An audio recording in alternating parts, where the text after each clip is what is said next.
Thanks for joining us. President Bola Tinubu has called on African leaders to respect democracy, rule of law, and ensure political stability. Tinubu stated this in Nairobi, Kenya, at a high-level event organized by the United Nations Development Programme, UNDP, on the margins of the 5th Media African Union AU Coordination Meeting. In a statement by his spokesman, Dele Alake, the president called on institutions in Africa to recognize and respect the need for democracy, democratic renewal. Tinubu is also the chairperson of ECOWAS Authority of Heads of States and Government, said coup d'etats should be discouraged in the continent.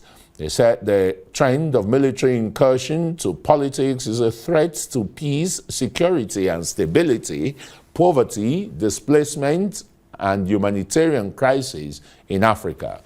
The president, in his statement presented by Ambassador Adamu Ibrahim Lamua, the permanent secretary in the Ministry of Foreign Affairs, said it is regrettable that West Africa, despite its numerous instruments and mechanisms for promoting democracy and good governance, is leading other regions in the use of unconstitutional means to change governments.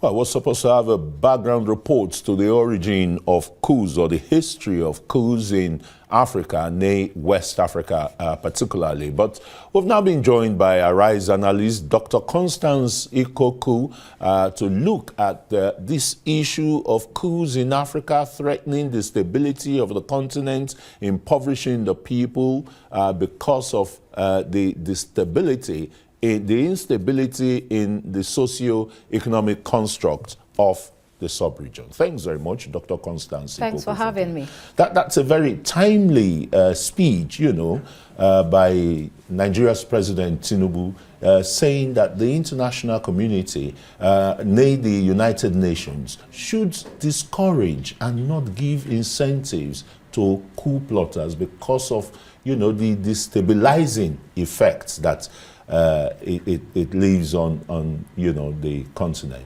So the president, through his representative, said a couple of things.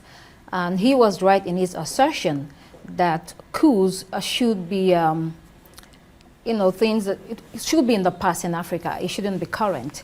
However, you have to look at the conditions. If you want coups to stop, then African leaders need to create the conditions that will prevent coups. When you look at every African country, they have unique circumstances. At the same time, there are common factors that affect them. So let's take number one, economic factor. A lot of countries have high level of poverty, glaring inequalities, economic mismanagement. Things like that fuel resentment and frustration with the government. So it's a breeding ground for political instability and for coups. Then number two, you have the resource cost, or the battle for minerals on the continent. So this has an internal leg or dimension, and it has an external dimension. So you have foreign powers who come in and destabilize countries in cahoots with local elements, and it causes a lot of problem. And then there is the ethnic dimension and religious dimension as well. Most African countries have found it difficult to build nationhood, within their countries. With the diverse ethnic conglomeration. Exactly. So some political leaders and individuals manipulate, these factors or these circumstances in order to cause problems. And then you have leaders who stay put and do not want to leave. So for instance, Cameroon, we've had that problem in Gabon, in Togo, Senegal recently, in fact, the former leader before the present leader, Laurent Gbagbo, he was literally kicked out. And then this one, Macky Sall, was trying to extend his tenure, and then he was told in no uncertain terms, you cannot do that. It was already causing crisis in the country. So there are so many different factors that you have to work at. If you do nothing, then you cannot be preaching. Nigeria can begin to lead by example. The president talked about the rule of law. Are we following the rule of law? Can we beat our chest that we are an example in West Africa? We are a regional bloc. in West Africa? What are we doing to show that we are ready to advance not only West Africa, but also the continent? Well, that's a very key issue you mentioned, that you earlier mentioned the issue of control of mineral resources by external and internal forces, just like we saw when you look at the origin of coups in Africa, beginning with Olympus in Togo in 1963. Then we had that of Lumumba in Zaire, where Mobutu Sese Seko, you know, the kind of connivance between the CIA and the Belgian authorities, all because of the mineral resources, and of course Burkina Faso during Thomas Sankara's time too. And that instability seems to be a recurring decimal. Mali, Burkina Faso, what other country again is being under the jackboots? Coups and military government were fashionable at a point. They are no longer fashionable. However, they're coming back in Africa. Again, the African Union has to ask itself, what can we do? Remember when Obasanjo was president and the man in Gambia, Yahya Jammeh, was misbehaving. Obasanjo had the regional and continental clout to fly out there and say, you know what, this cannot happen under my own watch. So we need leaders, continental leaders like that, that have that clout. We saw him do that too in Sao Tome and Principe. He went there and called the major and said, look, the president, in fact, the president of Sao Tome and Principe was with Obasanjo then in the State House, and they flew together with Nigeria's Air Force One.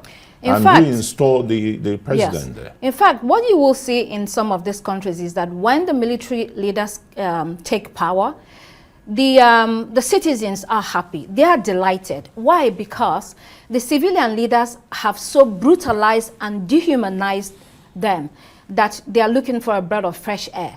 So in cases like, is it Guinea? A couple of countries that it has happened recently, and people are happy. However, it cannot continue for a very long time. But does that not set such a country or a people back socio-economically and politically? It does. It does. Some of them have said, yes, we will conduct elections and then leave when the elections have been conducted.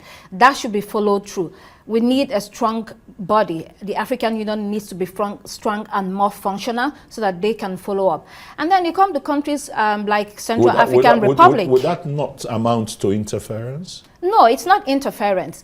The African Union is a body that works for all Africans. They have meetings, they have heads of states who head them. So for instance, we also have the regional body like ECOWAS. Our president is the current head of ECOWAS. The same way we have different African leaders that are heads. They guide, you know, the policies they guide the policies of the continent, because you need cooperation. You need cooperation. We have the African Continental Free Trade Area Agreement, because let's look at solutions now. What are some of the solutions that we can, you know, come up with? Economic diversification, intra-African trade. If you do not work together as a continent and keep saying that it's interference, then that is not going to happen. It is not interference. It is collaboration, and that is needed. If you go to Europe, for instance, you can move around, you know, freely without visas in so many European countries, and trade within that bloc is very, very tight. We need more of that in Africa. Instead, most of our money is being spent outside the continent. We need them to be spent within the continent, and we need free movement. If you don't have a job in Nigeria, you can go to another African countries. Others can come to Nigeria. Create the jobs and let the people move. Even with these xenophobic attacks in South Africa, because Nigerian professionals are taking over loads of the jobs there? South Africa is a sore point. And I'm sure that their president is sad about what is happening in the country. There is a mix of factors. It's complex. So they came out of apartheid. A lot of them didn't have the skills and educational qualifications to take the jobs that were there. And then you have people from other African countries like Nigeria, Southern Africa trooping in there. They have the qualifications and taking the job. Of course, there will be some resentment. Again, the president or the country needs to work in order to provide education for their own people, and eventually they will catch up. All right, thanks so very much, Dr. Constance Ikokwu, for the brilliant analysis there about undemocratic forces creeping into governance in Africa. You're welcome.